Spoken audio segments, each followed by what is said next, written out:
As-su'alul 'ashiru kaifa ghussila Rasul sallallahu alaihi wasallam. Pertanyaan ke sebenarnya ini salah cetak sebenarnya. Seharusnya ini as-su'alut tasi'u ke-9 ya. Yang mana bagaimanakah Rasul itu dimandikan? Al-jawabu rawal Imam Ahmad wa Abu Dawud wa an Aisyah, diriwayatkan dari Imam Ahmad dan Abu Dawud dari Aisyah, anna Rasulullah sallallahu alaihi wasallam lamma mata أتى علي بن أبي طالب والعباس والفضل وأسامة يغسلون رسول الله صلى الله عليه وسلم وكان في ثيابه مطهرة صلى الله عليه وسلم. Ketika Rasul wafat, datanglah Ali bin Abi Thalib, Abbas, Fadal dan Usama memandikannya. Ketika itu pakaian beliau masih melekat di badannya. Demi Allah, aku tidak tahu apakah mereka meninggalkan pakaian itu ketika memandikannya atau tidak. Ya, fala وكان في ثيابه المطهرة صلى الله عليه وسلم فلا يدرون هل ينزعون ثيابه ويباشرون جسمه الطاهر الطيب بأبي هو وأمي أم يغسلونه من فوق الثياب فاختلفوا. Ya, setelah itu mereka pun pulang ke rumah masing-masing, yakni setelah selesai seluruh penyelenggaraan jenazah beliau sallallahu alaihi wasallam. Wa fi riwayati Abu Dawud fa alqallahu alaihim an-nu'asu fanamu al-arba'ata fil ghurfati fasami'u hatifan yaqulu. Dalam yang lain disebutkan mereka memandikan Rasul di dalam kamar beliau. Sebelum memandikan itu mereka terserang kantuk yang sangat sehingga mereka tertidur sebentar semuanya. Lalu dalam tidur tersebut terdengar sebuah seruan agar mereka tidak menanggalkan pakaian beliau ketika memandikannya. Kemudian mereka pun terbangun kembali dan langsung memandikan Rasul. Irtakabu thiyaba Rasulullah sallallahu alaihi wasallam wasiluhu min fawqi thiyabi faghasaluhu bil ma'i wadalakuhu wathiyabu alaihi wa ma naza'u thiyabahu. Kemudian mereka terbangun dalam keadaan kembali dan langsung memandikan Rasul dalam keadaan berpakaian dan tidak meninggalkannya terlebih dahulu. Ya, kita lanjutkan. فهذه صفة غسله صلى الله عليه وسلم وغسل من على ثيابه ودلك. Dari riwayat terakhir ini diperoleh kesimpulan bahwa Rasul dimandikan dalam keadaan berpakaian. Begitulah Rasul dimandikan, fahuwa thayyibu mutaib. Pakaian beliau tidak ditanggalkan ketika itu karena beliau adalah orang yang baik dan diperlakukan dengan baik. Hayyan wa maitan walidzalika atahu Abu Bakar qala ya Rasulullah ma atyabuka hayyan wa maitan. Baik ketika beliau masih hidup maupun setelah beliau meninggal dunia, karena itulah setelah beliau dimandikan dan ditutup dengan sebuah kain panjang, Abu Bakar As-Siddiq datang lalu membuka tutup itu pada bagian wajahnya lalu mencium wajah Rasul tersebut seraya berkata, alangkah baiknya engkau wahai Rasul, baik ketika masih hidup dulu maupun setelah wafat sekarang ini. Kita lanjutkan as-su'alu, ini al-ashiru sebenarnya, soal yang ke-10. Hal yajuzu lil qaribi was sahibu taqbilul mayyitah. Bolehkah benarkah bahwa mayit itu boleh dicium oleh keluarga, kerabat atau sahabat dekatnya? Al-jawabu na'am, jawabannya benar. Wa qad ata Abu Bakar wa Rasulu musajjadan qad mata. Ketika Rasul wafat dan tubuh beliau ditutup dengan selai kain panjang, Abu Bakar Siddiq datang. Fakashafa al-ghata'u an wajhi wa baka, kemudian membuka tutup itu pada bagian wajah beliau, an wajhi wa baka, kemudian dia menciumnya dan kemudian menangis. Wa qala ma atyabuka hayyan wa ma atyabuka mayyitan. Lalu berkata, alangkah baiknya engkau wahai Rasul, baik ketika masih hidup dulu maupun setelah wafat sekarang ini. Ya, selanjutnya wa hadithu ghusl Zain as-sabiqa riwayat Ummu Uttiyah fi sahihaini. Ini pertanyaan ke-11 ya. Ya. Yaitu pertanyaan ke-11. Bolehkah mengambil berkah dari milik atau peninggalan orang soleh, misalnya dengan meletakkan sesuatu dari milik atau peninggalan orang soleh tersebut di kain kafan si mayit dan menguburkan mayit itu besertanya? Diriwayatkan bahwa ketika Zainab binti Rasulullah wafat, wa haditsu wasala Zainab as-sabiqa rawathu Ummu Atiyah, ya, في الصحيحين أن زينب بنت رسول الله صلى الله عليه وسلم لما توفيت أتى الرسول فوقف على النساء في الباب وقال لأم عتية. Ya, Rasul berkata kepada perempuan yang mandikannya, mandikanlah ia sebanyak 3 kali. aghsilnaha thalathan aw khamsan atau 5 kali atau 7 atau 7 kali in ra'aitunna dzalika, jika kalian menganggap itu lebih baik. Wa fi lafz tis'atan, ada lafaz yang lain yang mengatakan bahwa dia 9 kali. Wa ba'd al-alfaz la yuthbatuha waja'alna akhiru kafuran aw syai'an min al-kafuri wa idza ghasaltumuha fa'adhannani, dan campurkanlah pada kali yang terakhir, campurkanlah airnya dengan mayang kurma atau kafur barus, dan jika kalian telah selesai mandikannya maka beritahukanlah aku. Au kama qala falamma intahu min ghusla akhbiru rasulullah sulhadi fa'atahunna haqquhu. Setelah mereka selesai mandikannya, mereka pun memberitahukannya kepada beliau, maka beliau menyerahkan kain sarungnya kepada mereka, lalu berkata, lilitkanlah sarungku ini kepada putriku itu sebagai tanda baginya. وألحقوا إزاره الذي يلي جسده صلى الله عليه وسلم وأمر أن يجعل شعارا لها. وفي هذا الحديث قضايا, dari hadis beberapa ada perkara penting yang dapat ditarik dari hadis di atas, yaitu minha annal mar'ata taghsilul mar'ata walau kanat ajnabiyyah, mayat perempuan dimandikan oleh perempuan juga sekalipun perempuan yang dimandikan ini bukan dari keluarganya sendiri. Wa minha anna sunnata fil ghusli ثلاث أو خمس في الغسل 3 أو 5 أو 7 على الوتر وهو سنة رسول الهدي صلى الله عليه وسلم في ذلك. Memandikan mayat disunahkan sebanyak 3 kali, 5 kali atau 7 kali, yang penting harus ganjil jumlahnya, inilah sunnah Rasul.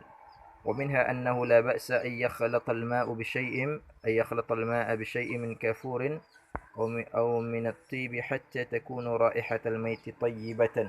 Air yang digunakan untuk mandikan si mayat boleh dicampur dengan wewangian dengan tujuan agar si mayat berbau harum. Wa minha at-tabarruku bi athar as-salihin, boleh bertabarruk mengambil berkah dari milik atau peninggalan orang yang soleh. Hadza lahu khassatun sallallahu alaihi wasallam laisa li ahadin ghairihi fi ma na'lam. Namun itu hanya berlaku bagi milik atau peninggalan Rasul, dan itu pun hanya terbatas pada pakaian. Wa huwa adallun وهو أصل عند أهل السنة ولو أن بعض التجوز لكن أثره فقط ثيابه وشعره وأظفاره هي التي فيها البركة وليست لغيره. Namun itu hanya berlaku bagi milik atau peninggalan Rasul, dan itu pun hanya terbatas pada pakaian, rambut dan kuku beliau, sedangkan peninggalan beliau yang lainnya tidak. Inilah pendapat yang terkuat di kalangan Ahlus Sunnah wal Jamaah. Ini as-su'al ats-tsani 'asyara, soal yang ini sebenarnya salah cetak, seharusnya 11 ke-11. Ma hiya sifatul kafani? Ma hiya sifatul kafani? Berapa jumlah helai kain kafan buat si mayat? Wal jawabu, jawab, warada fi sahihain min hadithi Aisyah anna Rasulullah sallallahu alaihi wasallam kuffina fi 3 thiyabin biyad suhuliyatin. Dalam kitab Sahihain Sahih Bukhari dan Muslim disebutkan bahwa Aisyah berkata Rasulullah dikafani dengan 3 helai kain putih dari Yaman yang terbuat dari kafas. Suhuliyatin nisbati li suhuli qaryati bil Yamani baydun min kursif, yani min qatan kafanu fiha Rasulullah sallallahu alaihi wasallam fa 3 qat'un baydun talaffu 'ala al-mayyit. Maka 3 helai kain itu telah cukup untuk menjadi kain kafan bagi si mayat. Hadhihi sifatul kafan. Wa man kufina fi qamisi fawarada 'inda ahli sunnah wa jaizun an yakfana fi thawbi idza kana thawbahu nadhifan jamilan tayyiban wa sunnatu an yakuna abyad. Ya. Dan dibolehkan untuk mengkafani dengan bajunya idza kana thawbahu nadhifan, apabila bajunya itu bersih, bagus dan baik, dan juga sunnah memakai warna putih. As-su'alu tsani 'asyara, soalan hal yajuz takfini fil qamis, bolehkah mengkafani mayat dengan pakaiannya? Ya. Al-jawabu ata Abdullah ibn Abi ibn Salul lamma mata abuhu al-munafiq Abdullah ibn Abi ibn Salul رأس المنافقين والحاسدين الناقمين على الإسلام فقال, seseorang yang meninggal dunia boleh dikafani dengan pakaiannya jika pakaiannya itu bersih, bagus dan layak untuk dijadikan berbagai pakaian. Ketika Abdullah bin Ubay, seorang munafik yang sangat dengki dan dendam kepada Islam meninggal dunia, maka datanglah putranya bernama Abdullah kepada Nabi Muhammad lalu berkata, "Ya Rasulullah, berikanlah kepadaku bajumu itu agar aku pakaikan untuk mengkafani ayahku." "Ya Rasulullah, a'tini qamisaka hatta akfana abi fihi wa huwa aduwwun lil Islam." Abdullah bin Ubay adalah musuh Islam, lakinna Rasul taqdiran li binihi al-muslimi al-mu'minu a'tahu qamisahu, tetapi Rasul menghargai putranya yang telah masuk Islam lagi taat, maka Rasul mengabulkan permintaan putranya itu, maka beliau serahkan baju beliau kepada putra. Fa'atafakufina hadzal munafiq fihi wa ja'alahu jazaan li ibnihi wa ikraman li ibnihi faja'alahu kaffanan li abihi, dan diberikan oleh Rasul pakaiannya tadi kepada Abdullah bin Ubay sehingga menghibur baginya, lalu baju itu dipakaikan oleh Abdullah bin Ubay untuk mengkafani ayatnya. Waqad istadalla bihi al-Bukhari, berdasarkan hadis ini Imam Bukhari wa amthaluhu ala anna al-qamisa la ba'sa bihi ay yakuna kafanan, bahwasanya menyatakan bahwa mengambil pakaian untuk jadikan kain kafan bagi si mayit adalah diperbolehkan, ya. Wa hamala hadha al-mujrimu ila al-qubri wa qama sallallahu alaihi wasallam yusalli alaihi fa ata Umar amamahu qala. Abdullah bin Ubay, Rasulullah juga ikut mengantar jenazah Abdullah bin Ubay ini ke kubur dan bahkan akan ikut menyolatkannya. Lalu Imam Umar bin Khattab yang merasa heran melihatnya berkata kepada Rasulullah, qala, "Ya Rasulullah, tusalli ala Abdullah bin Abi ibnu Salul ra'sal munafikin." Apakah engkau akan menyolatkan Abdullah bin Ubay ini, orang yang kepalanya orang munafikin? Qala, "Da'ani ya Umar." Lalu Rasulullah sallallahu alaihi wasallam bersabda, "Biarkanlah aku menyolatkannya wahai Ibnu Al-Khattab," ya. Qala, kemudian Umar bin Khattab berkata lagi, "Ya Rasulullah, kaifa tusalli alaihi?" Bagaimana cara kita, bagaimanakah engkau sampai bersedia menyolatkannya?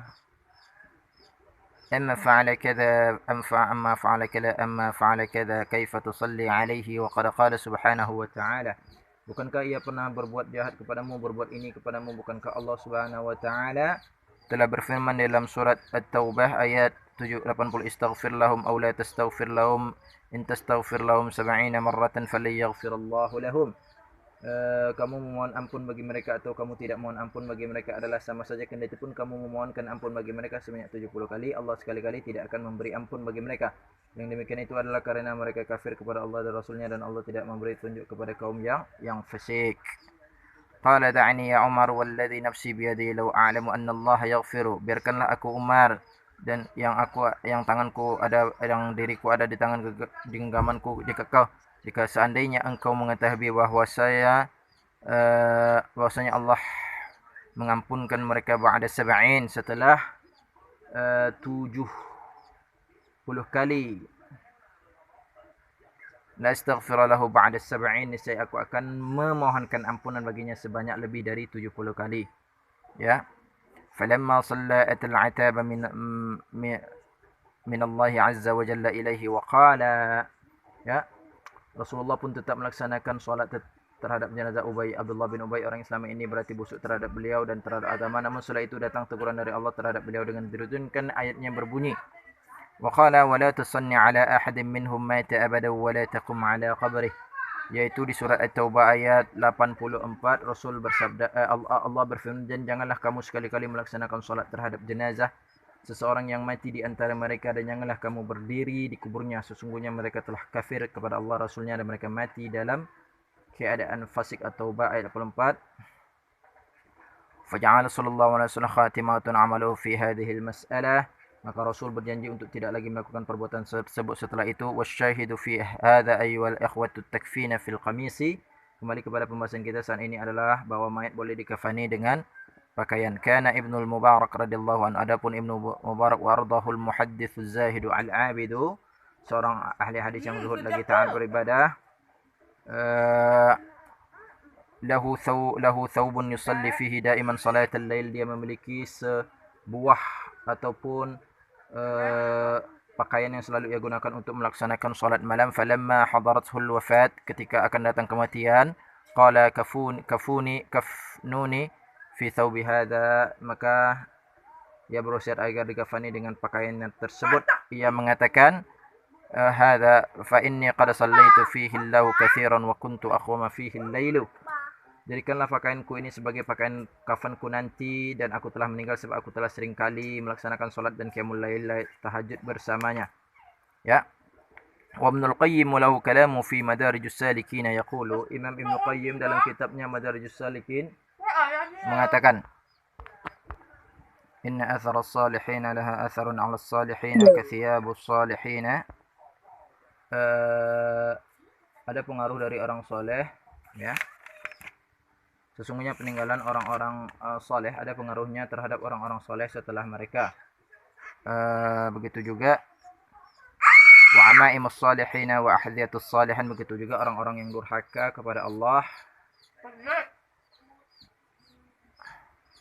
Qala hatta tara wasama as-silahu 'alayha wa kadzalika al-fisqatu ta'rifu ثيابهم وتعرف أمائمهم مما عليها من الفجور والفسق وهذا أمر يعلمه أهل التقوى وأهل الفراسة الإيمانية.